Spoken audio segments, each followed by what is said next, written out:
the light that glistens. We on the move like auto tires, autopilot, no bull, this Chicago fire. Inspired minds out of all this, artists came together and then worked the hardest. Long days, I am living proof, I cleaned the hallways. Now I'm on the stage, not a middle school play, but remember school. Welcome to the Rome series. My name is Romeo Rotaba, and today's topic for discussion is about investing. Why you should invest.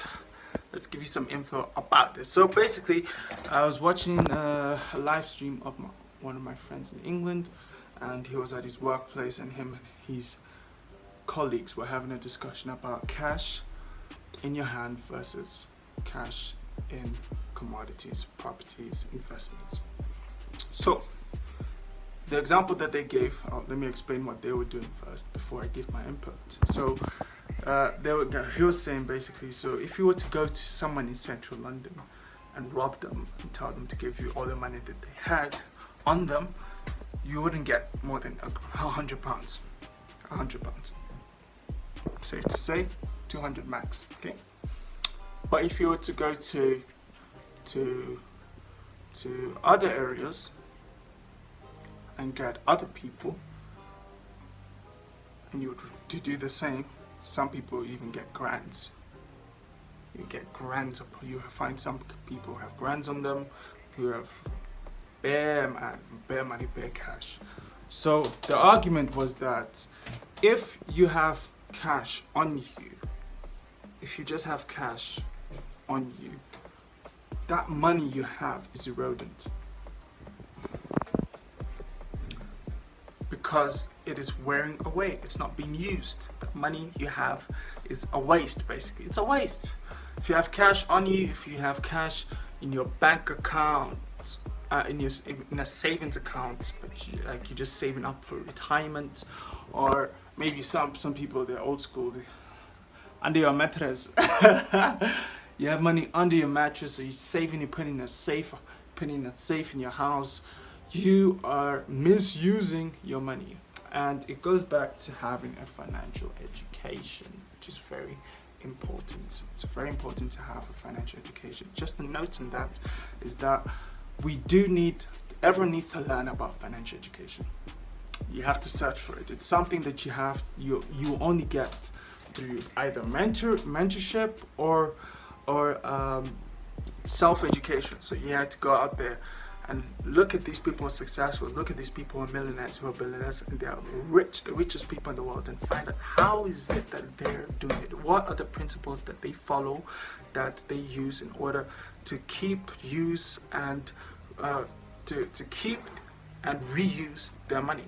Once you understand that, you implement those same principles in your life. Because to be honest, everyone thinks that they know how to use their money, they know how to manage their money, but if that was true, everyone should be a millionaire. Everyone should be rich. Everyone should be balling. Everyone should be making it. Everyone should have houses, and houses are everywhere, and they should be out there living life good and very good because they have their financial education is on par.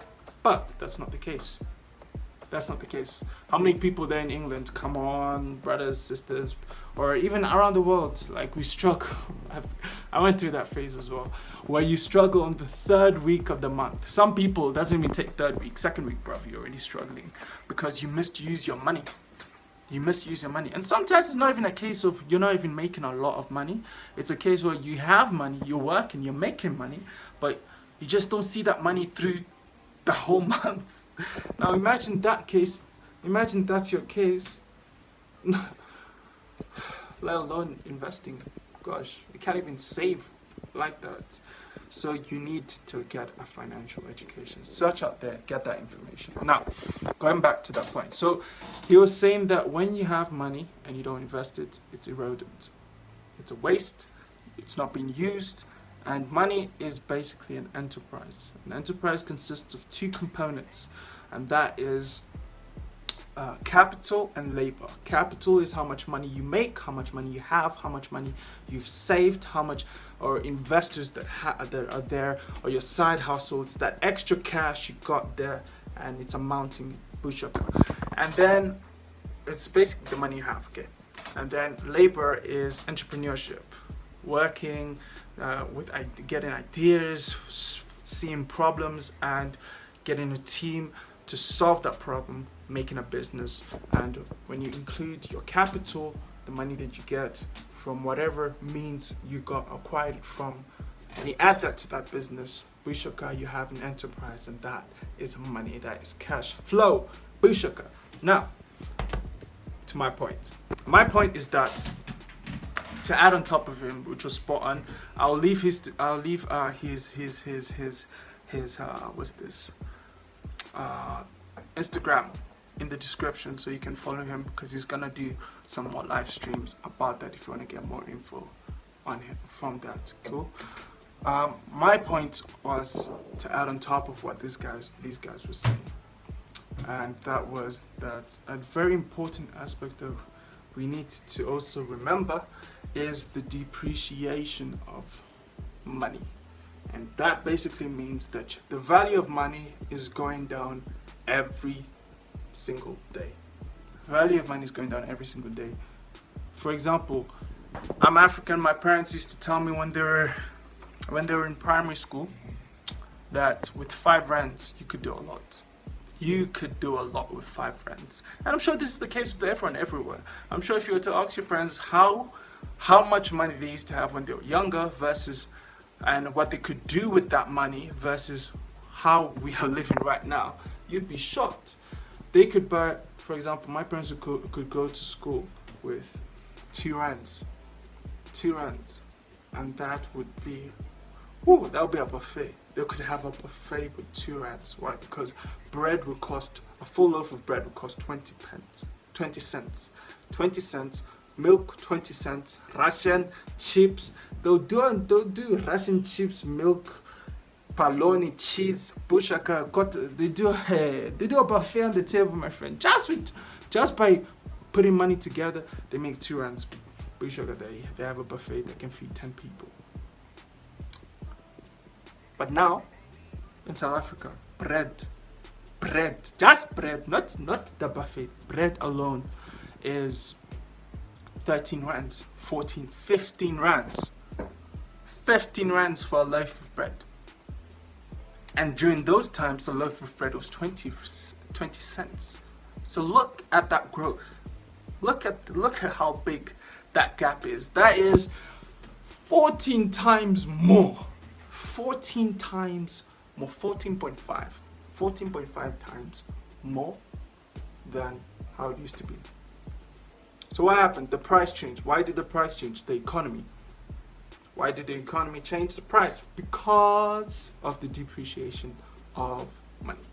You're spending 14.5 times more money to buy the same thing. It's not that bread changed. No, the bread is still there. It's the same bread. It's just that you're paying 14.5 times more. Now imagine doing that. Imagine doing that for every other thing that you buy. Let me even make it simpler. Let's change the currency to pounds. Yeah, pounds. Bread in England costs £1. 40 years from now, it would probably cost £1.50. Okay, that might not seem much, 50% increase. Okay, you might not say, I can live with that, cool. But if that was the same for every other thing that you bought, then would have a problem. All right, because let's say your groceries is £1,000, then add 50% more to that. That's £1,500. That's a lot of money compared to £1,000. Now you're gonna say, whoa. That's a lot. I used to pay 1,000 for my groceries. Now I have to pay 1,500. That's because your money, the value of your money is going down. Why is the value of our money going down? That is because of factors such as majority of almost every country in the world is in debt. Because they owe someone. Almost every country is in debt, and the economy is not making enough money to pay off that debt that they have. In majority of the cases, that debt is increasing. In fact, that's why the value of money is always depreciating. It's going down. However, the secret to the wealthy, even though that's the case, there are people who are still very rich, very wealthy, and they continue to gain that wealth? It's because they go past the level of attaining money, cash, paper. They go past that. They invest in non-depreciable commodities, meaning assets, things that do not depreciate in value. And what is that? Let's go way back to the olden days, where the most expensive things in the world were gold, diamond, silver, oil, all the food. Those things never depreciate. And land, land. Thank land. Land, property, those things do not depreciate in value because they are natural. They come from the ground. They come from the earth. They are natural. They're not man-made. They're, Robert Kiyosaki says it's God's money. He says that's God's money. So when you reach a level where you're able to invest in God's money, you'll be the richest person ever. And that's what they do. So because, you know, the value of money is depreciating so much, they might reach a time where our debt is so big that things are going to be so much expensive. Living is going to be so much different, and we don't know how that's going to be. We don't even know when that's going to be. But guaranteed, the richest people will always be those that have assets which are non-depreciable. So gold will still be the most expensive things you can get. Land will still be the most expensive thing you can get.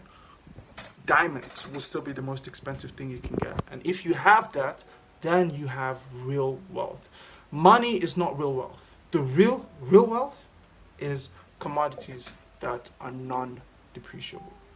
So I hope that gives you an insight. If you're looking to invest, I strongly suggest get an education about it first. Don't go with the flow, stocks, or even what I just said now. No. And say, okay, I'm gonna do it. No. Get an education first. Know what you're gonna do, and then go and do it. And while you're learning, I suggest while you're learning about what to invest in and about investing, grow your capital. Remember, as I just said from what the guy was saying, money is an enterprise which composed of two components, and that is capital and labor. So while you're getting information on labor, grow your capital. While you're learning about labor, while you're learning about business, while you're learning about making ways to be able to invest, or even learning about investment, grow your capital, grow how much money you have, get a side hustle, get another job, or get some skills to get a promotion in your job, make more money, and then learn about investing. While you're making that money, when you learned about investing, you can invest in that and grow your wealth. Remember, money is depreciating. Money is depreciating. Imagine having to pay. How are you going to be able to afford how are you going to be able to pay for your family or for your grandchildren? If in 40 years from now, imagine bread that was 15 rand here is going to become 30 rand for one loaf of bread. 30 rand for bread, that's, my friend. And that's not just for bread, that's for everything else. Your car, your clothes, your living essentials. That's a lot of money, man. That's a lot of money. So we need to get a financial education. It's not just about praying, it's not just about this. No, you need to learn how to do it. And you'll become successful. Okay, hope this video was helpful and insightful. I'll see you in the next one.